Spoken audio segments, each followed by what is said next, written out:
So what's your biggest takeaway from the NAE regional meeting here at Duke University? Yeah, it definitely seems like we're in the second golden age of aviation. Oh, that sounds amazing. What do you mean by that?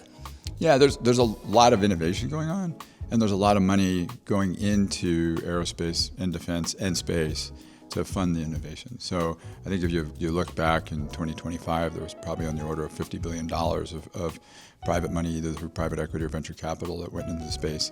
So just there's a lot of risk appetite right now. And where do you see the biggest risks being taken? What do you think has like the biggest potential for transforming the aviation industry? Yeah, there's I think in a couple areas. One, in propulsion, electric propulsion and hybrid propulsion. I would say two, in airframes themselves. You have companies coming up with very interesting ways to change airplanes. Something called a blended wing body, which looks sort of like a puffy nacho chip as opposed to a tube and a wing. And then in just space itself, there's a whole new space economy that's developing and a lot of new innovative companies there. Do you think there's a lot of opportunities there for people that are graduating from college and these types of degrees right now too?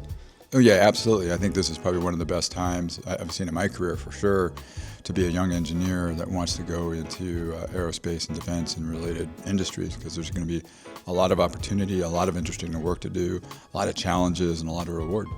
And last but not least, why is Duke a great place for engineers to come and learn and then go out into the world and make these sorts of changes? Yeah, I mean, I think it's Duke. I'm a Duke alum, and I probably had one of my most formative years of my life in terms of career development and just education here. It's a nice balance between technical skills and other broader education.